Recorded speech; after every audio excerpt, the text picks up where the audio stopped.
My heartiest congratulations of the day to all of you. You're most welcome in competitive English classes, especially for all one-day exams. Today, we are going to discuss over the rules of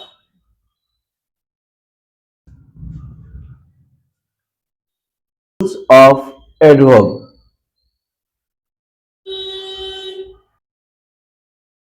I already sent you rules of verb's first part, and today I'll give you an explanation on part second, rules of adverb. अक्सर लोग confuse रहते हैं of course और certainly के use में।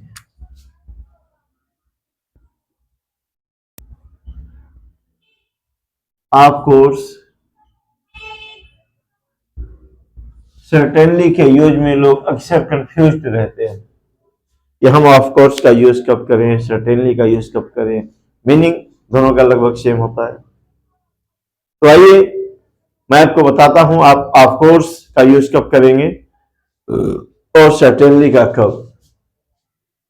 तो याद रहे, ऑफ कोर्स का प्रयोग स्वाभाविक परिणाम यानी कि नेचुरल कॉन्सिक्वेंस को दिखाता है या अवश्यंभावी परिणाम मीन्स इनएविटेबल कॉन्सिक्वेंस को दिखाता है। मतलब जो चीज होना ही होना है। जैसे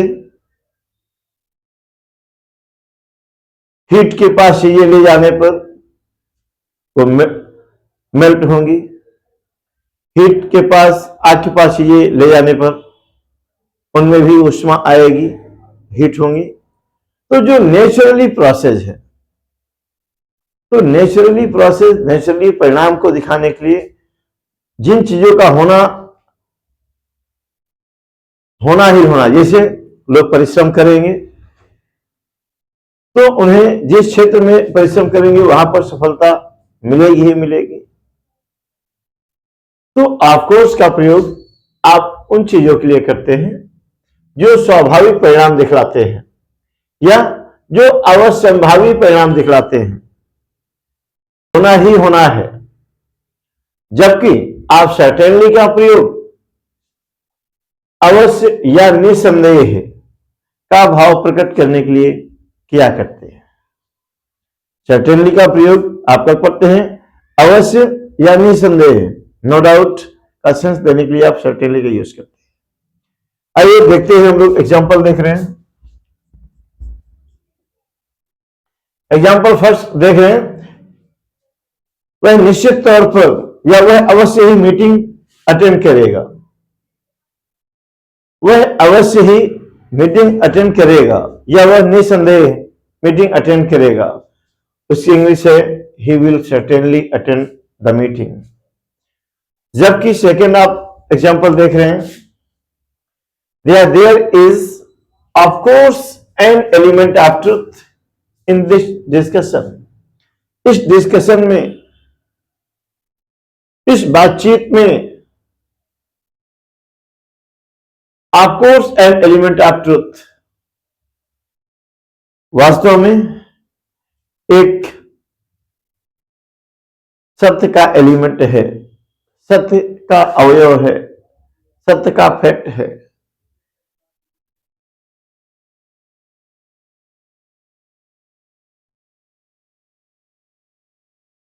एडवर्ब के प्रयोग को लेकर लोग अक्सर कंफ्यूज्ड रहते हैं, क्योंकि एडवर्ब का प्रयोग कभी वर्ब, एडजेक्टिव, एडवर्ब, प्रीपोजिशन व कंजक्शन के बाद में करते हैं, तो कभी एडवर्ब इन शब्दों के पहले आते हैं, कभी एडवर्ब का प्रयोग सेंटेंस के बिगिनिंग में या सेंटेंस के लास्ट में करते हैं। ये बहुत ज्यादा ही कंफ्यूजन रहता है लोगों के बीच। कब एडवर्ब का प्रयोग हम स्टार्टिंग में करें या लास्ट में करें, कब एडवर्ब का प्रयोग हम वर्ब वगैरह के पहले करें, या कब एडवर्ब का प्रयोग हम उन शब्दों की बात करें जिन्हें वो मॉडिफाई करते हैं। तो इन्हीं बात को लेकर मैं आपको बताने जा रहा हूं कि जब एडवर्ब ऑफ टाइम का प्रयोग हुआ हो, एडवर्ब ऑफ टाइम, कल मैंने टाइप ऑफ एडवर्ब बताते समय आपको बताया था, एडवर्ब ऑफ टाइम था कि आप एडवर्ब्स का प्रयोग कब वर्ब के पहले करें, कब वर्ब के बाद करें, या कब सेंटेंस के स्टार्टिंग में व अंत में करें। तो याद रहे, जब एडवर्ब ऑफ टाइम के अंतर्गत आने वाले वर्ड्स जैसे always, ever, seldom, never, generally, rarely, sometimes, frequently and often, ये जब सेंटेंस में आएंगे तो इनका प्रयोग हमेशा वर्ब के पहले होता है। एडवर्ब ऑफ टाइम आप सामने देख रहे हैं, इनका प्रयोग कहां करते हैं, हमेशा वर्ब के पहले करते हैं। बता दूं, जब एडवर्ब पूरे क्लॉज को या पूरे सेंटेंस को मॉडिफाई करे तो ऐसी स्थिति में एडवर्ब का प्रयोग सेंटेंस के स्टार्ट में या सेंटेंस के अंत में करते हैं।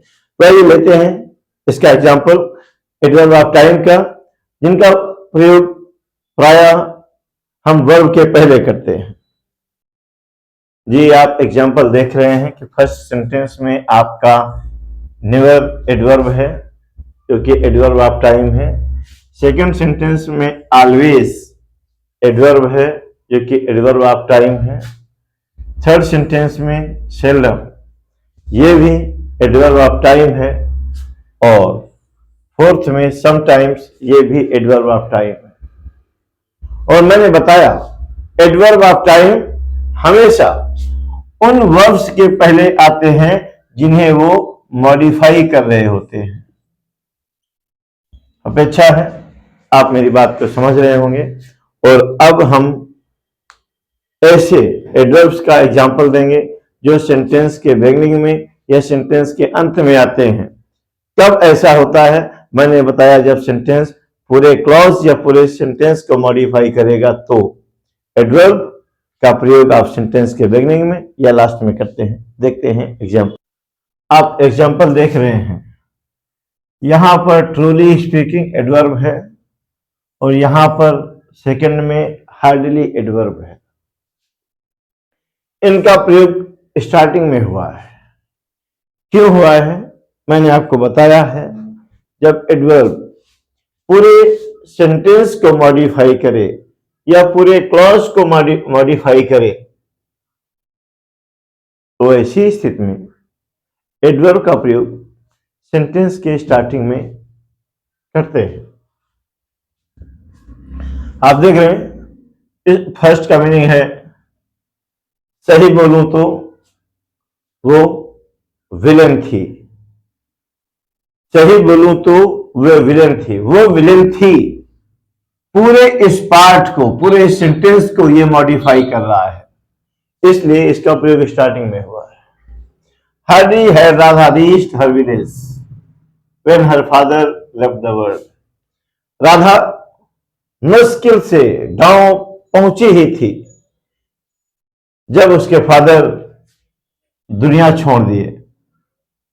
तो देख रहे हैं ये हार्डली, ये पूरे फर्स्ट क्लॉज को मॉडिफाई कर रहा है। तो जब कोई एडवर्ब पूरे क्लॉज या सेंटेंस को मॉडिफाई करेगा तो इस स्थिति में एडवर्ब का प्रयोग सेंटेंस के प्रारंभ में। जी, एडवर्ब के इस नेक्स्ट रूल में मैं आपको बताना चाहूंगा कि जब सेंटेंस में हेल्पिंग वर्ब और मेन वर्ब दोनों का प्रयोग हुआ, जब हेल्पिंग वर्ब या मेन वर्ब दोनों का प्रयोग हुआ हो तो ऐसी स्थिति में एडवर्ब को इन दोनों के बीच में रखना चाहिए। कैसे, देखते हैं एग्जांपल। देख रहे हैं यहां पर ये हेल्पिंग वर्ब है और ये मेन वर्ब है। तो देखिए क्या ये सेंटेंस सही है क्या? जो एग्जाम्पल फर्स्ट में लिखा है ये करेक्ट है क्या? जी, ये करेक्ट नहीं है। क्यों? क्योंकि मैंने अभी बताया था जब सेंटेंस में हेल्पिंग वर्ब और मेन वर्ब दोनों का प्रयोग हुआ हो तो जो एडवर्ब होता है वो दोनों के बीच में आता है। एडवर्ब दोनों के बीच में आता है।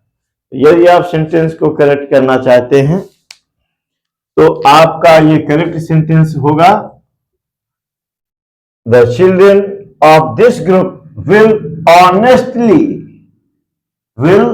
honestly do the work in allotted time। ये अब करेक्ट हो जाएगा। यहां पर देख रहे हैं ये हेल्पिंग वर्ब है, टोल्ड मेन वर्ब है और ये एडवर्ब है, दोनों के बीच में आया है, यानी कि ये सेंटेंस ऑलरेडी करेक्ट है। क्योंकि मैंने बताया जब भी हेल्पिंग वर्ब और मेन वर्ब दोनों का प्रयोग हुआ हो तो आपको एडवर्ब इन दोनों के बीच में रखना चाहिए। जी, मैंने आपको कल के एडवर्ब के वीडियो में मैंने बताया था कि जब एडवर्ब किसी एडजेक्टिव को मॉडिफाई करे तो एडवर्ब का प्रयोग एडजेक्टिव के पहले होता है। कल मैंने आपको यही बताया था कि जब एडवर्ब का प्रयोग एडजेक्टिव के लिए हो, मतलब एडवर्ब एडजेक्टिव या एडवर्ब को मॉडिफाई करे तो एडवर्ब का प्रयोग एडजेक्टिव या एडवर्ब के पहले होता है। आपको कंफ्यूजन हो सकता है कि मैं कह रहा हूं एडजेक्टिव व एडवर्ब के पहले प्रयोग होता है। तो याद रहे, कभी कभी आपको मैंने कल बताया भी था कि कभी कभी एक एडवर्ब दूसरे एडवर्ब को मॉडिफाई करता है। तो ऐसी स्थिति में भी मॉडिफाई करने वाला एडवर्ब उस एडवर्ब के पहले आता है जिसे वह मॉडिफाई कर रहा है। कल मैंने एग्जांपल भी बताए थे, फर्स्ट वीडियो आप देखेंगे क्लियर हो जाएगा। लेकिन याद रहे जब एडवर्ब, मैं एनफ की बात कर रहा हूं पर्टिकुलर, तो मैंने अभी आपको बताया कि जब एडवर्ब किसी एडजेक्टिव को या किसी दूसरे एडवर्ब को मॉडिफाई करेगा तो मॉडिफाई करने वाला एडवर्ब हमेशा इन दोनों के पहले आएगा। लेकिन मैं बात करूं एडवर्ब एनफ की, यह भी एडवर्ब ही है।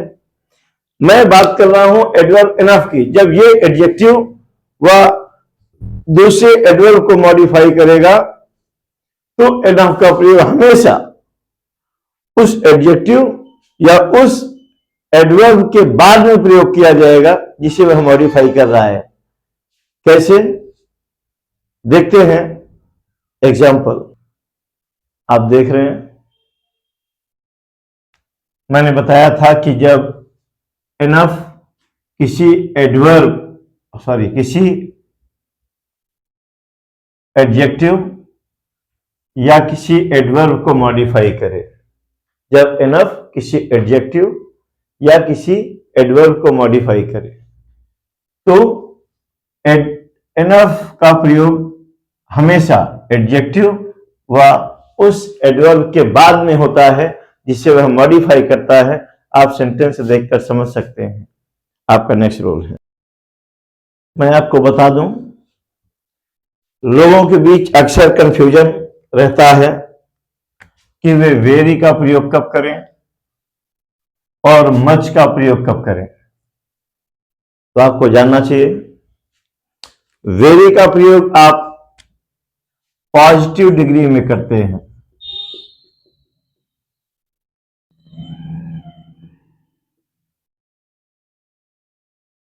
आपने देखा वेरी का प्रयोग पॉजिटिव डिग्री में करते हैं और करते हैं प्रेजेंट पार्टिसिपल के साथ। प्रेजेंट पार्टिसिपल के साथ जबकि मच का प्रयोग आप कंपैरेटिव डिग्री में करते हैं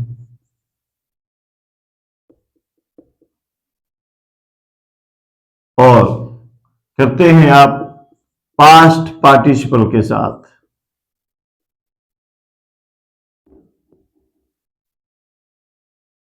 आप इस रूल को बखूबी क्लियरली समझ रहे होंगे।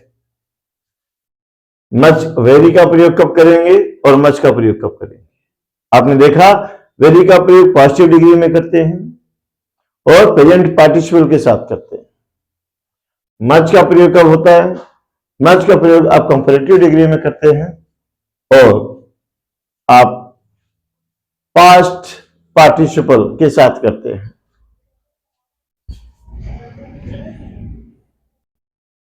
जी, मैंने अभी आपको वेरी और मच को डिफरेंशिएट करते हुए आपको मैंने बताया कि कब हम वेरी का प्रयोग करते हैं और कब मच का। एग्जाम्पल आप देख सकते हैं। Tom was very amusing companion. वो एक बहुत मनोरंजक साथी है। तो ये प्रेजेंट पार्टिसिपल है। आप जानते हैं कि आप प्रेजेंट पार्टिसिपल के साथ आप वेरी का प्रयोग करते हैं। प्रेजेंट पार्टिसिपल होता क्या है बता दूं। प्रेजेंट पार्टिसिपल वर्ब में आईएनजी जोड़ने से बनता है, या जब लिंकिंग वर्ब होगा तो लिंकिंग वर्ब के स्थान पर बीइंग जोड़ने से बनता है प्रेजेंट पार्टिसिपल। और याद रहे, जब हम वर्ब को पार्टिसिपल बनाते हैं ना, तो वह वर्ब नहीं रहता, वो एडजेक्टिव का सेंस रहता है। यहां आप समझ सकते हैं। Tom was very amusing companion. अब ये मनोरंजक साथी हो गया। मनोरंजन होता है अम्यूज, आईएनजी जोड़ा, एडजेक्टिव में कन्वर्ट हो गया, मनोरंजक कंपेनियन हो गया। तो ये प्रेजेंट पार्टिसिपल है, इसलिए यहां वेरी का प्रयोग हुआ है। It is very surprising. यह बहुत आश्चर्यकारी है। ये देखिए, सरप्राइज आश्चर्य करना होता है। इस पर आईएनजी जोड़ के आपने इसे प्रेजेंट पार्टिसिपल बनाया, तो ये एडजेक्टिव हो गया और इसका मीनिंग हो गया यह बहुत विस्मयकारी था। तो विस्मयकारी ये एडजेक्टिव होता है और प्रेजेंट पार्टिसिपल के पहले आप वेरी का प्रयोग करते हैं। यहां देखते हैं कि आप पॉजिटिव डिग्री के पहले भी वेरी का प्रयोग करते हैं। Jitendra was very sad. Sad ये पॉजिटिव डिग्री का है, इसलिए यहां पर वेरी का प्रयोग हुआ है। और यहां देखते हैं फास्ट भी पॉजिटिव डिग्री का ही है। फास्ट, फास्टर, फास्टेस्ट, फास्टेस्ट होता है, तो ये भी पॉजिटिव डिग्री का है, इसलिए आपने वहां पर वेरी का प्रयोग किया है। तो जब वेरी का प्रयोग करना हो तो आपको माइंड में इस बात को रखना होगा कि इसका प्रयोग आप पॉजिटिव डिग्री के साथ करते हैं और प्रेजेंट पार्टिसिपल के साथ करते हैं। जबकि मच का प्रयोग आपको बताया गया है कि आप कंपैरेटिव डिग्री के साथ करते हैं इसका प्रयोग, और करते हैं आप पास्ट पार्टिसिपल के साथ इसका प्रयोग। आप एग्जांपल देख रहे हैं, फिफ्थ एग्जांपल, ये रफीक रन्स मच फास्टर। ये फास्टर क्या है? ये कंपैरेटिव डिग्री है। फास्ट, फास्टर, फास्टेस्ट, तो ये कंपैरेटिव डिग्री है और कंपैरेटिव डिग्री के पहले मच का प्रयोग हुआ है। कंपैरेटिव डिग्री है फास्टर और कंपैरेटिव डिग्री पहले मच का प्रयोग होता है। और आप एग्जांपल 6 देखिए। मानवी वाज मच शॉक्ड। ये पास्ट पार्टिसिपल है, क्योंकि वर्ब की थर्ड फॉर्म को पास्ट पार्टिसिपल कहते हैं और यह एडजेक्टिव का कार्य करता है। तो ये यहां पर थर्ड फॉर्म है और एडजेक्टिव का कार्य कर रहा है, क्योंकि इसका मतलब होता है मानवी वाज मच शॉक्ड। वो बहुत सदमे में थी। सदमे में होना ये एडजेक्टिव है। तो ये पास्ट पार्टिसिपल है, वर्ब का थर्ड फॉर्म है और एडजेक्टिव का कार्य करता है। और पास्ट पार्टिसिपल होने के कारण इसके पूर्व भी आपने मच का प्रयोग किया है। अपेक्षा है आपको मेरी बातें एकदम क्लियर हो रही होंगी। मैंने आपको पास्ट पार्टिसिपल के विषय में मैंने बताया था कि पास्ट पार्टिसिपल में मच का प्रयोग करते हैं और वेरी का प्रयोग आप प्रेजेंट पार्टिसिपल में करते हैं। लेकिन मैं आपको बता दूं, जब पास्ट पार्टिसिपल के साथ किसी नाउन का प्रयोग हुआ होगा तो ऐसी स्थिति में पास्ट पार्टिसिपल के साथ भी वेरी का प्रयोग होगा, मच का नहीं। आप मेरी बात बहुत ध्यान से सुनिए, वेट यूनिक फैक्ट बता रहा हूं मैं आपको। अभी मैंने बताया कि पास्ट पार्टिसिपल के साथ मच का प्रयोग करते हैं, वेरी का नहीं। अभी मैंने एग्जांपल दिखाया भी, ये पास्ट पार्टिसिपल था, हम यहां पर वेरी का प्रयोग किए, सॉरी मच का प्रयोग किए, और अगर वेरी का कर देते तो गलत हो जाता। लेकिन अब आपको इस बात को समझना है कि जब पास्ट पार्टिसिपल तो आए और पास्ट पार्टिसिपल के साथ कोई नाउन हो, तो ऐसी स्थिति में पास्ट पार्टिसिपल के पूर्व भी वेरी का ही प्रयोग किया जाएगा, मच का नहीं। कैसे, देखते हैं एग्जाम्पल।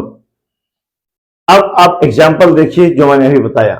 देखिए ये वर्ब का थर्ड फॉर्म है, कॉम्प्लिकेटेड भी ये वर्ब का थर्ड फॉर्म है। वर्ब का थर्ड फॉर्म है यानी कि ये पास्ट पार्टिसिपल है और ये ऑब्जेक्टिव का कार्य करता है। पास्ट पार्टिसिपल वर्ब का थर्ड फॉर्म होता है और ऐसी स्थिति में यह एडजेक्टिव का कार्य करता है। तो देखिए इसका मतलब है थका हुआ, एडजेक्टिव हो गया। कॉम्प्लिकेटेड बहुत ही जटिला, एडजेक्टिव हो गया ना। और मैंने बताया जब पास्ट पार्टिसिपल के साथ किसी नाउन का प्रयोग हुआ हो, ये देखिए नाउन आया है, ये दोनों पास्ट पार्टिसिपल हैं, टायर्ड और कॉम्प्लिकेटेड ये पास्ट पार्टिसिपल है। उनके बाद नाउन का प्रयोग हुआ है, टायर्ड के बाद चाइल्ड आया है और कॉम्प्लिकेटेड के बाद क्वेश्चन आया है, तो ये नाउन का प्रयोग हुआ है। और मैंने अभी आपको बताया कि जब पास्ट पार्टिसिपल के साथ किसी नाउन का प्रयोग हुआ हो तो ऐसी स्थिति में पास्ट पार्टिसिपल के पूर्व भी वेरी का ही प्रयोग होगा, मच का नहीं। अपेक्षा है आप मेरी बात बेहतर तरीके से समझे होंगे, कोई प्रॉब्लम नहीं होगी। आगे हम फिर इसके नेक्स्ट पार्ट के साथ मिलेंगे। हाँ, एक गुजारिश, यदि आपको ये टॉपिक पसंद आया, मैटर काफी इंटरेस्टिंग लगा, हाँ यदि ये टॉपिक आपको काफी इंटरेस्टिंग लगा, काफी इंपॉर्टेंट आप महसूस कर रहे हैं, यूनिक फैक्टर मैं बता रहा हूं, तो जी आप चैनल को सब्सक्राइब करिए, लाइक करिए, शेयर करिए वीडियो को। Thank you.